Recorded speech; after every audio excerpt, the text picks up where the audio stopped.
আসছে একাদশী ব্রত, পাণ্ডবা নির্জলা একাদশী ব্রত। এই পাণ্ডবা নির্জলা একাদশী ব্রত পালন করতে হবে 26শে জুন শুক্রবার, আর পালন করতে হবে পরের দিন 27শে জুন শনিবার সকাল 5টা 12 মিনিট থেকে 9টা 46 মিনিটের মধ্যে পালন কাজ শেষ করতে হবে। জ্যৈষ্ঠ মাসের শুক্লপক্ষের এই একাদশী তিথি পাণ্ডবা নির্জলা একাদশী নামেও পরিচিত। বছরে 24টি একাদশীর মধ্যে এটি সবচেয়ে কঠোর ও শ্রেষ্ঠ একাদশী। এই ব্রতে অন্ন জল সম্পূর্ণ ত্যাগ করে উপবাস করতে হয়। এই একাদশী ভীমসেনী একাদশী নামেও পরিচিত।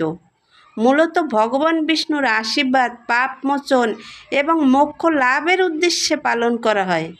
সারা বৎসরে 24টি একাদশী ব্রত পালনে যে ফল, তা একটিমাত্র ভীমসেনী একাদশী ব্রত পালন করলে বৎসরের সব একাদশীর ফল ও পুণ্য লাভ করা যায়।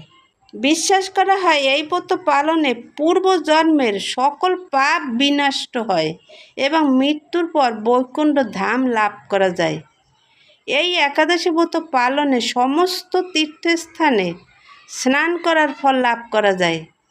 এই ব্রত পালন করলে সমস্ত পাপ ও দুশ্চিন্তা দূর হয় এবং ব্রহ্ম হত্যার মতো মহাপাপ থেকেও মুক্তি পাওয়া যায়।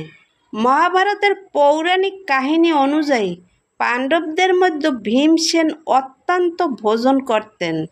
ভোজন না করে থাকতে পারতেন না।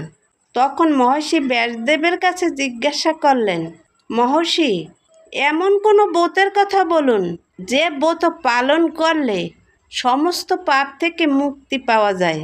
তখন মহর্ষি ব্যাসদেব তাকে পরামর্শ দিয়েছিলেন যে জ্যৈষ্ঠ মাসের শুক্লপক্ষের এই একাদশীতে জল ও অন্ন গ্রহণ না করে কঠোর উপবাস করলে সমস্ত পাপ থেকে মুক্তি পাওয়া যায়। তখন ভীমসেন মহর্ষি ব্যাসদেবের পরামর্শ মতো জ্যৈষ্ঠ মাসের শুক্লপক্ষের এই একাদশী ব্রত পালন করেছিলেন।